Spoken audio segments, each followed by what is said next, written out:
The transfer portal is growing and ever changing over these past few seasons. What does that mean? And with college basketball right now, should it be open when we're still in the middle of the March Madness tournament? Let's talk about it in a special crossover edition of Locked On Kansas State and Locked On Cyclones. You are Locked On Kansas State, your daily podcast on the Kansas State Wildcats, part of the Locked On Podcast Network, your team every day. Yes, welcome on into Locked On Kansas State, your daily Kansas State Wildcats podcast. I'm your host, Christian Rauh, and thank you so much for making Locked On Kansas State your first listen every single day. Welcome back to my everydayers. So glad to have you back. We are so close to 800 subscribers. I can taste it. So make sure you hit that subscribe button below. We're going to have a special episode for you today, digging into a special crossover episode with Nick Marovets of Locked On Cyclones. We're digging into some real tough topics when it comes to the NCAA, the transfer portal, NIL, and so much more. Before we dig into that, today's episode is brought to you by FanDuel. Right now, new customers can get $200 in bonus bets with your first $5 bet if that first $5 bet wins. So check out FanDuel.com for more. All right, I won't keep you much longer. Let's head on over to this special Locked On crossover episode. Christian Rauh, Locked On Kansas State, Nick Marovets, Locked On Cyclones, doing a crossover today because we're digging into some, I guess we can say, problems when it is just across all of college athletics, the NCAA, you name it. There's a couple interesting topics that we wanted to break down. And to wrap it all up, there's also maybe a fun lightning one to end it here. So, Nick, I'm glad that we're joining forces yet again, the superpowers, if you will, of Farmageddon. And I'm excited to dig into this. And let's just do that. Let's get right into the meat and potatoes in this one. And I know you are well informed about what's going on with Iowa State in the transfer portal. If you haven't seen for Kansas State side, at least as of right now of this recording, not a single player has left the transfer portal. Not one for Kansas State. And the window did not open for this program the window didn't open for the program or any program until Kansas State's season was actually over. However, I still have this mentality that maybe we need to take a deeper look into the transfer portal because the transfer portal opened up in the middle of March Madness. And as you can tell, I'm a little bit energetic about this. I feel like I have a good side, but I'm going to warn you I'm going to get your take first, but before I'm going to warn you, I have thoughts on both sides of this fight. Oh, I want to hear what you think. I do. And I have a couple things to back it up. But before we do that, what's your thoughts about the transfer portal opening right now in the middle of March Madness? I know we're getting to the Final Four. So for the record, we've already seen a team that was actively still in the tournament. There was a player on Michigan. Michigan was eliminated by Auburn. But before Michigan was eliminated, when they were playing, there was a player that entered the transfer portal. We've also seen this in the college football playoffs as well. There was a backup quarterback for Penn State, I believe, that entered the portal during the college football playoffs. When there's the actual game with basketball, there's so many different postseason tourneys, but obviously the dance is the big one. Mm-hmm. When people are leaving for the portal, when those teams are still in the ultimate goal, heading for the ultimate goal, I think that's where there's a problem. What do you think? I just want to know who signed off on that idea. Who threw out that date, and then did they just not check and see when March Madness was? Like, to me, it completely makes no sense. Like, it genuinely does not, because there are so many issues. Obviously, the players and them being like in the portal but still on their team, that's an odd one, right? But that's the most straightforward. Then you got to remember coaches. These coaches, I believe, is the Maryland head coach that was like kind of in talks already with Villanova, and it's like still technically on Maryland, but then after the game, it's just like this whole ordeal. And so these guys are now potentially recruiting for another college while still trying to maintain integrity of their current season and their push for a title or a Sweet 16 or an Elite 8. And then you question, like, well, what do they really, if they're not winning the big one, does it really matter? I obviously it does matter on their resume and stuff, but it's a weird, dicey situation of who cleared this. And I would really like to hear what the other side is, what the what is the positive to this? Is it just that it's trying to cut down on transfer portal activity? Because I mean, it just seems like it'd be impossible for these coaches, even if you are sticking around, to be recruiting in the transfer portal before the guy commits to a college that is no longer playing while you're still playing in the tournament. It just feels very, who cleared it? That's my main question. Yeah, Kevin Willard, now going to be the head coach of Villanova. He moves on, and when they were leaving to go to, I believe, the Sweet 16, I don't know if you saw this video, but fans were actually booing the coach as he was leaving. You know what? I don't even blame him.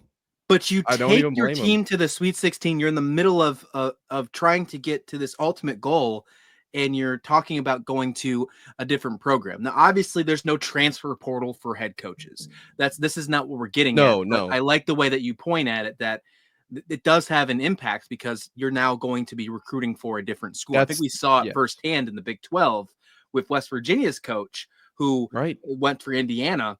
You know dang well that he wasn't recruiting the way that you'd think that West Virginia would need to recruit heading into this next season. I think they're going to take a big dip for that heading in. Might be a good thing for Iowa State and Kansas State. Maybe they won't be at the bottom, at least in the eyes of Kansas State. They won't be at the bottom like they were this past year. When you're talking about, there's something that I noticed that you just said, when you're talking about, I want to kind of see, like, be a fly on the wall with you. I think you might get an idea here. Bruce Pearl, the head coach of Auburn, is on a committee, and I can't remember what the committee was called, but I was listening to him on a press conference just a few days ago. It was one of the either pregame or postgame conversations during this tournament. I can't remember exactly when. Sweet 16, Elite 8, whenever the case. Auburn did just make it to the Final Four this past weekend. But he was talking about how he is a part of the committee that does have a say on when the portal is happening. And this is where I am like, okay, maybe I can understand why you're getting to this. The reason that they decided to put it at this date, according to Bruce Pearl, is that they wanted to make sure that these college players could get on with their lives as fast as possible. And what he related to is he said, hey, look, there's 360 odd teams in Division I basketball. As of right now, there's only 16 teams battling for the ultimate prize. So you're talking 340 plus other schools trying to find out what they're going to do with the rest of their lives if they're entering the portal. I mean, I believe on the first day of the portal this year, it was like 1,100 people entered the portal. Finding a way to do that maybe a week ahead, obviously you have to worry about enrolling, getting to school, all that case. They figured it was much more cost benefit for the player for that to happen. And although it's an inconvenience for the 16 teams that are still in the race, they found that to be a fair trade-off. What do you think about that?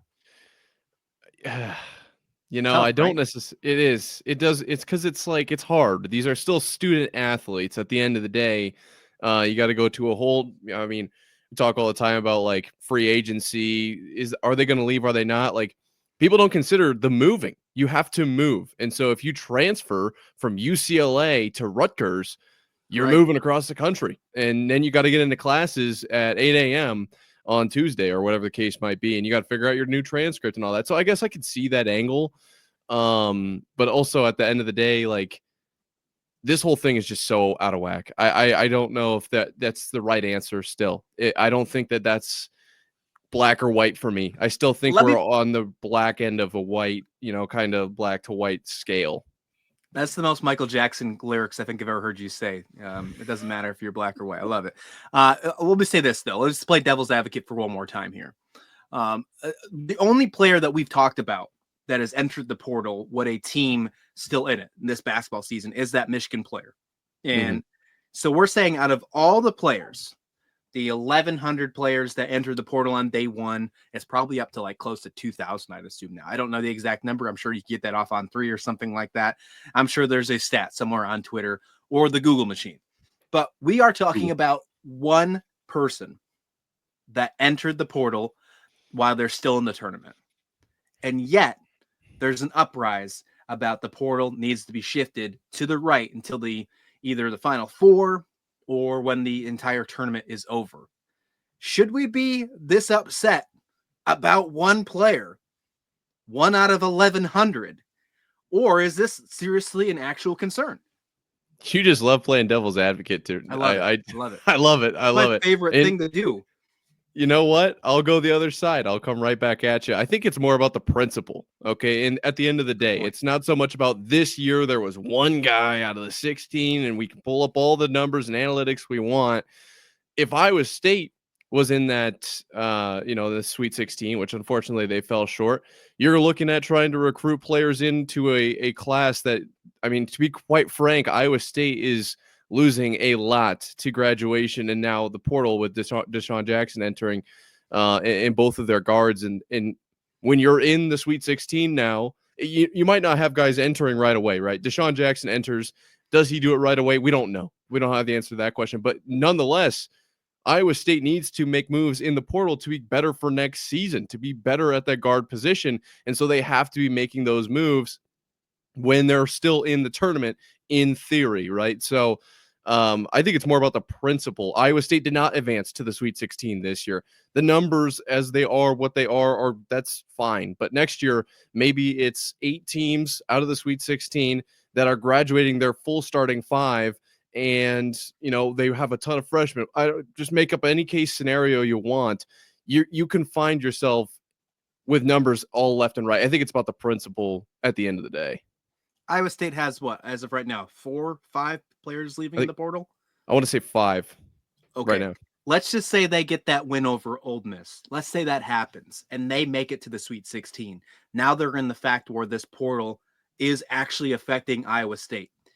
Let's say one of those players leaves the portal, even if it's a player that's not a player that's a contributing factor on this team, but it's still one Iowa State player hitting the portal while they're still active. Does your thought process change at all? Are you even more mad about the fact that the portal's open? I think so. Yeah. It's like, why are we now? What? Because now, and if you want to play the Iowa State card with this year, you're already looking at a potential distraction with Keyshawn Gilbert. Then you've got, I'm not going to use any players' names because I'm not trying to take any shots here, but player A also in the portal. And now we've got what's going on with this whole thing. And then you're trying to get into the Elite 8, with this Sweet 16 win. And it's too much noise. I don't like it. I think that I would still be on the side of, let's just do this later. I don't like, what are we doing here? We got to get to an ad break, but one more thing before we do so, because I think this is such an interesting topic, and I'm sure it's not going to be the last time we discuss about anything with portal issues. The portal is still ever growing. It's not going away anytime soon, if ever. And we are always learning something new every time we jump into it, whether it's the spring or whatever type of window we are in.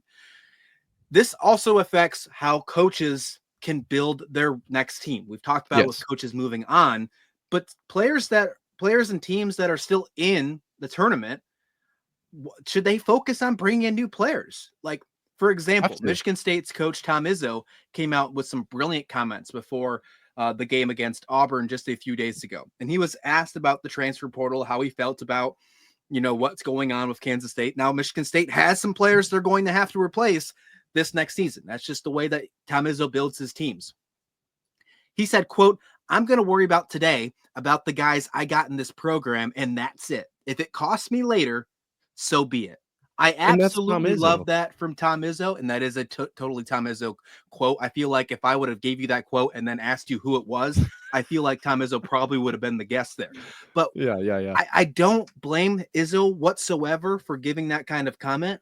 But you have to think, if you're one of those 16 teams, and in this case, it's all chalk, but imagine if you're a Cinderella team and you're trying to make a run into the national championship, and you find a way to get there, and then the portal happens. Now you have to try to rebuild again. I think that's where it would hurt the most. Maybe that's why it's not a big deal right now, because we're all chalk. And the other side of that, too, is the Cinderella, those guys that are on the Cinderella team. Remember, like a Doug Eater from St. Peter's? Those guys immediately cleared house because they made the exposure to move on. If that Cinderella team has to wait a few extra weeks, because of this whole game we're playing, like, not that the portals move back, that they stay with the team till they're eliminated. Then they're like, oh, well, all those positions are filled. Like, now we're going back to, I don't like it. But I do, obviously, Tom Izzo, wonderful head coach, one of the best in the game. I get what he's saying, but also I just don't think that's the way you can go about the game right now. On the other side of this, I'm going to ask the question, what's the right answer? Is there a clear-cut one? And then we got to dig into some other issues that are being addressed in the world of college athletics right here on this special Locked On crossover edition of Locked On Kansas State and Locked On Cyclones. This special Lockdown crossover edition is sponsored by FanDuel. March Madness is here, and FanDuel is giving you a chance to get on the action like never before. Right now, new customers can get $200 in bonus bets when your first $5 bet wins. That's 200 extra bucks to bet on everything from buzzer beaters to Cinderella stories. If there was actually a Cinderella story, Nick, not this time, all chalk. And even who's cutting down the nets. According to our friends at FanDuel, heading into the Final Four, Nick, Florida is a 2.5-point favorite over the Auburn Tigers. How you feeling about that one? Give me the Gators, baby. Okay, all right. And then the Big 12, only Big 12 team left, the Houston Cougars are a 4.5-point underdog to Cooper Flag and those Duke Blue Devils. You feeling that the Big 12 can represent in the Natty Championship? You're giving me 4.5 points for Houston? I'll take it. Yeah, I'm with you as well. So check out FanDuel.com and get in on the college hoops action. Again, $200 in bonus bets if your first $5 bet hits. That's FanDuel. Check it out today. Thanks for making this Locked On crossover your first listen today. For your second listen, check out Locked On College Basketball. Isaac Shade, Andy Patton has you covered. March Madness is here. You're already down to the Final Four. Be the most informed college basketball fan and listener out there. Check it out anywhere you listen to your favorite podcast and on YouTube. Nick Marovets from Locked On Cyclones joining me for this crossover today. I'm Christian Rauh from Locked On Kansas State. We just talked about the transfer portal. What's going on with that? It's an interesting subject that's never going away in the world of college athletics. It's not going away anytime soon. It's growing. It's changing. It's evolving. Thesaurus here, Nick. What's another word for that? There's a lot of different things. There's a lot of them that can happen. To clear this up and to wrap up this topic here, because I know we went super long on that last segment, but what's the right answer? Is there a clear-cut one to making the transfer portal window a specific time to benefit all programs, whether they're playing in the March Madness tournament or not? I think if I had the answer, I'd be getting a really big paycheck. And that's why it is so difficult, right? I don't know if there is one singular answer. To me, it feels maybe, and this is maybe just me being a little bit naive, but it feels like the college football playoff, right? The answer was 12. Well, now we're going to 14, and then we'll go to 16, then we'll go to 20. Like, there is never really an end point. I don't know if there's ever a point where the portal is going to make complete sense for every single situation. The goal is really just to have it benefit as many people as possible. And while I do think right now there are a lot of problems, I think that, the comment about making it for the athletes, I can see where they're going with that. I can definitely understand that, but there's got to be a better resolution than this. I mean, come on. I'm with you. No, I think that's the case. I'm with you as well. I do think, like college football, I think it's the same for basketball. I'm not sure. Don't quote me. But once your team was eliminated, you had an extra couple days to enter the portal because the portal was closed once the national championship happened. So you had 10 days to enter the portal. But some of those opportunities might be gone. They're full. Yeah, they're filled up. That's the problem. And that's why you can't make that the only thing to go on. Like, hey, congratulations, you made the national championship. I know you're a freshman looking for playing time, and you're probably going to be stuck the next year as well. You battled for that spot. It didn't work out, but the portal's closed. You're going to have to figure that out in the next cycle. So that's something that needs to change. I do think that there are some tweaks that need to happen. And again, this is a process. We are only in the 4th year of this. There's a lot to happen, a lot to change as well. Speaking of other issues that are being addressed in the world of college athletics, this one ties right into the portal and why the portal has been so enticing. And that's NIL, with name, image, and likeness. And there's a new NIL law that has been targeted by the state of Nebraska, trying to amend it, and it's getting targeted with the House versus NCAA settlement terms. That stuff is coming into fruition here in the next week. There's a final approval, a hearing for a final approval set for April 7th on Capitol Hill. And just a few days later, the NCAA head president, Charlie Baker, and a couple other players and people and big names, if you will, are going to continue to lobby to help the congressional level in this landscape and leaders heading back to Capitol Hill just a few days later for what they're calling college sports day. The biggest thing here with this whole lawsuit is that college athletics is schools are going to limit the NIL to $20.5 million directly to their athletes. It's going to be back at the program university level. And there's going to be some other things that change in here, meaning like disclosing NIL accounts, not letting certain NIL deals happen in certain states. I think Oregon's trying to push out a bill that's not allowing like tobacco, alcohol, and gambling being in NIL. There's a lot of extra rules here. What do you think about this as an initial thought process? Do you think it's a good idea to give a general landscape of this, or is this asking for trouble? It feels like it on paper, it's like this makes complete sense. Let's do this.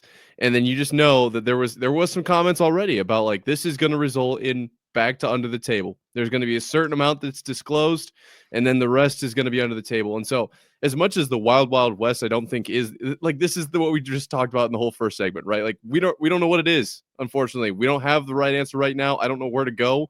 I just know that where we're at right now isn't right. And that's the same thing here. I don't think just letting everything go completely, however, like you can't just have no regulations at all. But as soon as you do start to introduce those regulations, you run the risk of under the table of just things just happening, especially if those NIL basically undisclosure type situations go through where it's like, well, we don't have to really say what is happening here. I just it's an interesting situation. I do think in theory though that it makes sense, like everybody's kind of on this same level playing field. You can allocate the funds how you feel fit.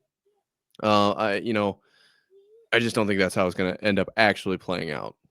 I'm with you. It's like feels like it's a 2-step forward, maybe 1 step backwards approach, or maybe is it a 1 step forward, 2 steps back? What do you think? Now that would be 1 step back. Yeah, where are we at with that? Because that's exactly where I feel here. I think it's the first part. I think it's a nice step forward. I agree. With a half step back. I think that there's going to be overall, it's going to be more pros than cons, but I would not suspect. I guess what I'm saying is I would not be surprised. Yeah, if there's thank you for that. The thesaurus finally came in. Thank you. I appreciate it. Look at that. I would not be surprised if we are getting some sort of cheating. Now, I don't think it's going to be like SMU levels. I don't think it's going to be like where we're getting to like certain amount of coaches being fired and we're having all these, stay clauses or whatever the case may be. I don't think that's going to happen. But I do think that there are going to be some certain investigations that happen. How do you feel about NCAA investigations as of late? That's a whole different story. But there's something to keep an eye on. So go ahead. There's also, it's just if you're not cheating, you're not trying. Basically the old Patriots mantra. So it's always going to happen. It's always and there's always tampering, and there's always that's how these things go. And so to put some regulations on it, I think is probably a smart move. Well, the Big 12 probably has nothing to worry about because Texas and Oklahoma are finally not in it anymore. So probably don't have anything to worry about when it comes to cheating scandals if that happens in the near future. All right, let's wrap up this show with a fun topic. At least in my mind, I don't know if it's fun for you, but I found this as a pretty lighthearted way to end this show. Let's wrap that up right here on the special Locked On crossover edition of Locked On Kansas State and Locked On Cyclones. The NCAA tournament is here, and so is the Bracket Breakdown. Locked On Podcast Network and Amazon Fire TV channels are teaming up to deliver NCAA tournament coverage like never before. Watch studio shows featuring former players and Locked On's local experts as they guide you through every upset, buzzer beater, and bracket matchup. Stream it all for free on Amazon Fire TV channel. Search Bracket Breakdown to see it all for free. It's your team every day.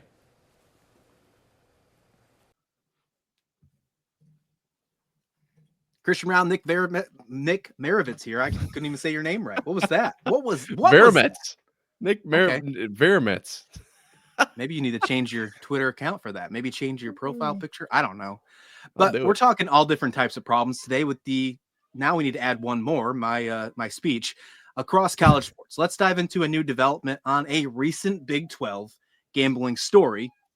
And this gambling story did happen just a few years ago. That's Hunter Dekkers. Obviously was supposed to be the quarterback to replace Brock Purdy at Iowa State. You know this story all too much.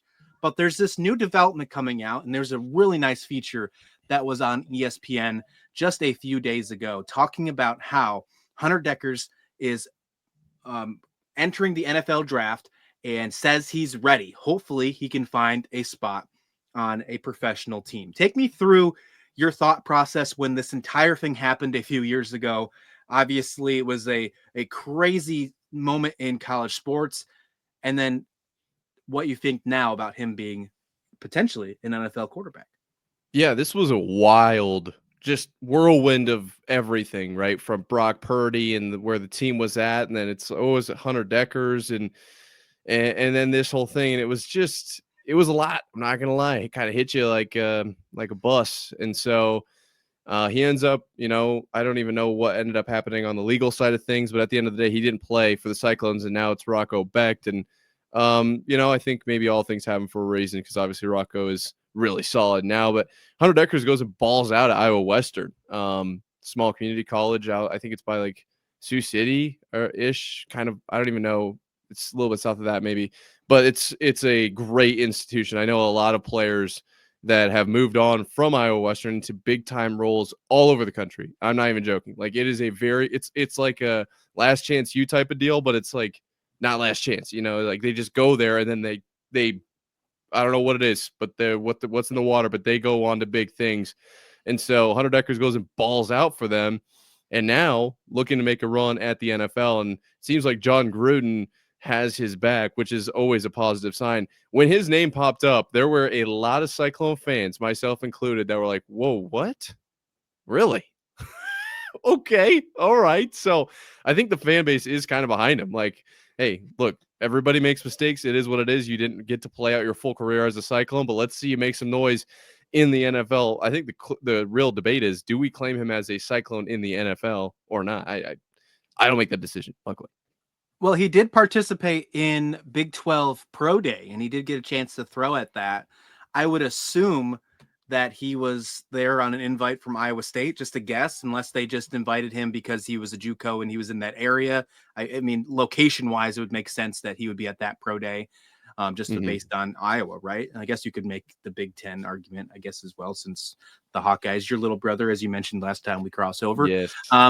Dekkers made approximately 366 bets on his mother's DraftKings account, totaling almost $2,800, including, and this is what the big kicker was, a $15 bet in 2021 on Iowa State to beat Oklahoma State, a game where he was on the roster but did not play. And this is where the rule for NCAA made him permanently ineligible. And that's what came in last February.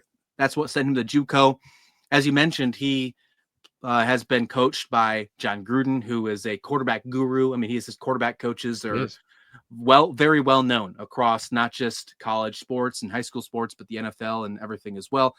Jon Gruden's also made himself known again in the world of sports media, hopping back into Barstool. I'm sure everybody's seen those amazing box openings. I think that's been super cool, by the way, to see him back. I mean, he's you can tell that a guy like Gruden just loves football. Like, there's no football guy. There's very few people that love football as much as Jon Gruden. Like, you can just tell just by knowing, watching him on TV or media. I don't know the guy, but I can tell you that guy likes football probably more than me, and I love football. He is the S tier, the top tier of football lovers. I think everyone can agree on that. So here's the biggest question: does Dekkers get drafted? And if he doesn't get drafted, does he find himself on an NFL team this training camp and maybe find himself a roster spot? Could be an undesignated free agent, undrafted free agent, UDFA. I'm having a tough time speaking today. It must be just the long weekend. I don't know what it is. But what do you think? Dekkers has an opportunity to make an NFL team? I think so. And I don't know what the timeline for that looks like. I'm not going to lie. The quarterback situation right now in the NFL is a very interesting one, and it's kind of a fluid situation. Obviously, a lot of pieces moving there, but I do think that Dekkers has the talent, the ability to get to the NFL. I would be curious to see if it's this year, or if he ends up maybe in like a UFL situation, kind of to get some tape built up at a higher level of competition than JUCO. But I do think that with Jon Gruden at his back, that will help a lot. Sometimes it's who you know. And so I don't know. I do think he's got it. He could at least make the roster. I think that's very valid. But he might have to make a few of those kind of like they're not tryouts, but you know what I mean, where you go and you kind of work out for him and see one-on-one if it'd be a good fit for that program. Kind of feel like I think it was Jake Bates, right, out of the UFL that ended up kicking for Detroit. Just kind of kicked for them, and it worked out. I could see that being a situation for Dekkers, and wish him all the best. A very interesting story, though. I don't think anybody can deny that, to go from basically banned from the NCAA to a real shot at making the NFL. That's one comeback right there. I'm not gonna lie. Would it be fair to ask, or maybe too soon to ask, that should we bet $15 on it that he makes it? Or? Oh my! Well, I'm not on any roster, so I don't know if I might be okay. But I don't know. Okay. I'm not giving Dekkers any promo codes. I'll tell you that. Yeah, don't let them use your mom's account either. All right. Let's wrap up this episode here. Nick, where can everyone find you here on Locked On Cyclones? Locked On Cyclones is your team every day. Obviously, Kansas State, not probably Cyclone fans, but important to keep tabs as we head towards Farmageddon, first game of the NCAA season. Then at Nick_Marvel on Twitter for everything just in general that I'm doing. Yep. And you can find Locked On Kansas State, same places, YouTube, everywhere you listen to podcasts. And you can find on Twitter X at Locked On K-State. All right, Nick, let's get out of here. See you back here for another episode. This was a special crossover edition of Locked On Kansas State and Locked On Cyclones.